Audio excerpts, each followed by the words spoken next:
Hej, cześć, witam wszystkich bardzo serdecznie w kolejnym filmie na kanale. Dzisiaj jesteśmy w grze o nazwie Polish Car Driving na Robloxie i będziemy zdawać prawo jazdy na takiej oto kierownicy. I tak, dzisiejszy film również będzie zawierał teorię, tylko dlatego, żeby nie był po prostu za krótki. Do ile ten egzamin się robi? W 4 minuty jakieś mniej więcej, tak średnio, więc no raczej to nie powinno być problemu. Dodatkowo dzisiaj takie dodatkowe wyzwanie może być, bo mam aktualnie tutaj w ustawieniach prywatnego serwera trafik mam podkręcony na maksa, czyli jest bardzo duże aktualnie natężenie ruchu. Może i tego nie widać, bo ten trafik gdzieś sobie pojechał w tym momencie, nie wiem gdzie i po co, ale tak, tego trafiku będzie jeździć teraz sporo. Ja mam w ogóle nadzieję, że zdam ten egzamin też dzisiaj. Ja sobie podjadę, zaparkuję i wziąłem sobie też Corsę, ten sam samochód co mamy na egzaminie, żeby poznać dobrze ten samochód. I tak, jego ogromną zaletą jest to, że bardzo dobrze skręca, jest bardzo zwinnym samochodem, więc myślę, że jestem odpowiednio przygotowany, wiem jak sobie przybindowałem wszystkie przyciski, jeszcze sobie światła wyłączę, ale zanim to oczywiście teoria. A jeśli wy chcielibyście sobie utrudnić grę o tyle i zdać Polish Car Driving właśnie na kierownicy, no to w tym miejscu jest karta, którą możecie sobie kliknąć, tam macie pełny poradnik jak ustawić kierownicę do Robloxa z główną dedykacją do Polish Car Driving. Mamy 27 000, mam nadzieję, że nie pozbędę się tych pieniędzy dzisiaj. Rozpoczynamy język polski, oczywiście na kategorię B. Zasady oczywiście znamy, już to robiliśmy. Ostatnio chyba zdobyłem ile? 50 chyba ileś punktów. Zobaczymy jak dzisiaj. Rozpocznijmy egzamin próbny. Przykładowe pytanie, sobie go zakończymy i rozpoczniemy egzamin już normalny. Kierujący pojazdem jest obowiązany sygnalizować postój pojazdu silnikowego lub przyczepy z powodu uszkodzenia lub wypadku na autostradzie. No oczywiście, że tak. Kierując pojazdem silnikowym masz obowiązek stosować się do poleceń sygnałów wydawanych w nocy poza obszarem zabudowanym przez pracownika kolejowego na przejeździe kolejowym. No tak, bo jako pracownik kolejowy, no tak.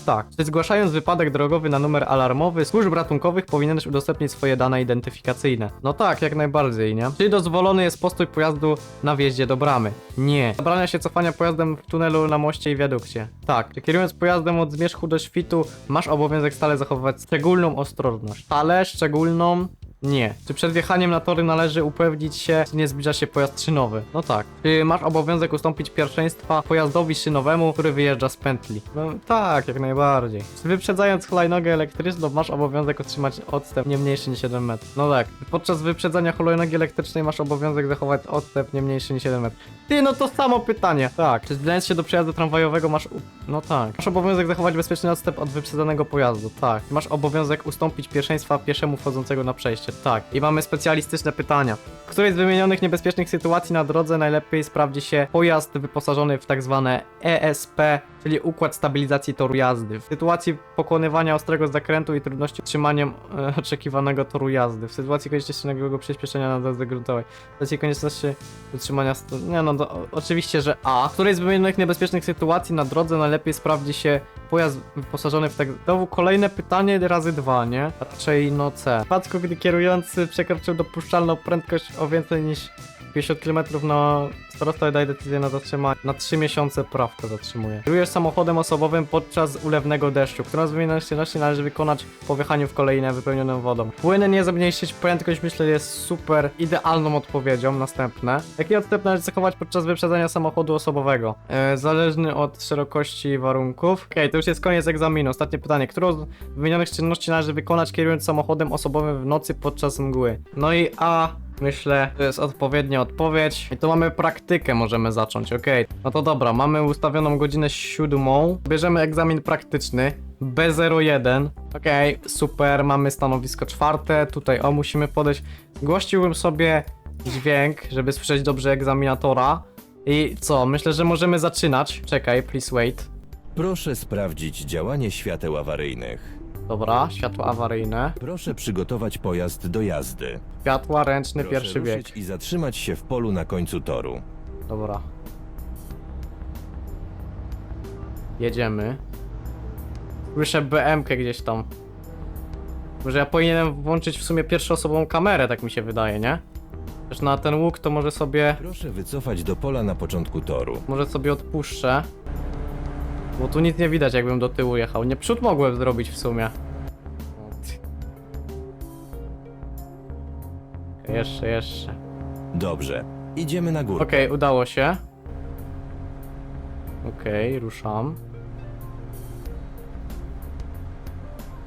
Dobrze, teraz proszę wyjechać na ulicę. Dobra, wyjeżdżamy na ulicę. Pierwsza Na osoba. najbliższym skrzyżowaniu proszę skręcić w prawo. Okej, tu skręcamy w prawo. Ty, ale tu jest inna kamera niż w tym samochodzie zwykłym. Proszę skręcić w prawo. Dobra, na rondzie w prawo. Tu jest inna kamera, ale jest trochę czuję się oskamowany. Bo tutaj kamera jest równo ustawiona we wnętrzu. A dla wersji cywilnej jest kamera przekrzywiona. Ty, ale skam, 30 Na rondzie tysięcy. proszę skręcić w prawo. Dobra, cały czas jest ta sama trasa. Czyli tak jakby 30 tysięcy z tą kamerą samochód nam opychają. A tu mamy piękny, idealny. Dobra, tutaj trzeba się Na trzymać. najbliższym skrzyżowaniu proszę skręcić A nie! w prawo. Na pamięć ja to ci zrobię. Dobra, tu jest zabudowany teren. No bo w sumie jak inaczej, jest jedna trasa zaprogramowana na razie. Jeszcze ciężko by było tu wymyślić jakąś inną, że co, że aż do Krupów by się jechało? Okej, tu Na niby jest... najbliższym skrzyżowaniu proszę skręcić w prawo. Dobra, to tutaj on za późno mówi, mi się wydaje w tym momencie. Za późno mówi i nie zdążysz się zorientować, o co chodzi, nie? No i ten egzamin, no, jest w sumie prosty. Oczywiście dwie ręce na kierownicy, standardowo, tylko tak, żeby teraz nie przekroczyć prędkości i w sumie będzie wszystko w porządku. Nie wiem, czy tu do 40 tam było chyba do 40, jeśli dobrze widziałem. No to Na najbliższym skrzyżowaniu proszę pojechać prosto. fajnie by było się trzymać z tych 40, zaraz zobaczymy co dalej. Szkoda, że za późno się skapłem, bo przód... Proszę dostosować prędkość do oznakowania. Okej, mam pierwszy błąd. Na najbliższym skrzyżowaniu proszę skręcić w lewo. Okej. Teraz tak, na najbliższym skrzyżowaniu w lewo, tu nic nie jedzie. Tutaj również. Okej, i śmigamy. Tu już mamy chyba 70 km na godzinę. Tak, tu mamy znak. To nie jest zabudowany teren, więc mamy równo 70. Żeby przypadkiem nie przekroczyć tej prędkości. I będzie w porządku. No te boty, jakieś mega utrudnienie to nie jest dla mnie. Ten zwiększony ruch uliczny, który jest ustawiony. Także tu trzymamy 70. Wedle... Na najbliższym skrzyżowaniu proszę pojechać prosto. Oho, już przejechałem skrzyżowanie, ty mówisz, że na nim prosto miałem jechać. Dziadzie. Na rondzie proszę pojechać prosto. Dobra, na rondzie prosto, standardowo. Okej. Kierunkowskaz. I śmigamy dalej. Pociąg nie jedzie, tu się nie Proszę trzeba zaparkować w zatrzymać. zatoce za przejazdem kolejowym. Dobra, po prostu zaparkować. Teraz, żeby tego nie popsuć, to proszę bardzo, krawężnik. Elegancko parkujemy. Jeszcze Proszę dotopamy. wyjechać z zatoki i jechać dalej prosto. Okej. Ja nawet nie wiem, czy coś za mną nie jechało. Ale powinno być w porządku. Na Także najbliższym skrzyżowaniu proszę skręcić w lewo. tu jest elegancko. Mówi w lewo. Wszystko pięknie. Na najbliższym skrzyżowaniu proszę skręcić w lewo. Na pamięć. Znaczy, jadę normalnie, nie? Wedle poleceń egzaminatora jadę. Wcale nie znam trasy na pamięć. Na Bot rondzie się proszę zablokował. pojechać prosto. Tu nic nie jedzie, przynajmniej jest daleko. I dobra. Na najbliższym skrzyżowaniu proszę skręcić w lewo. Oj, troszeczkę. Wiesz, mi się wydaje, że akurat ta Nie wersja... było idealnie, ale zaliczam ten egzamin.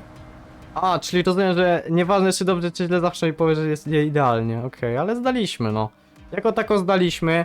Teoria poszła gorzej, niestety. No ale to wiecie, tak to już jest. Także proszę bardzo, super osiągnięcie, egzamin w PCD na kierownicy.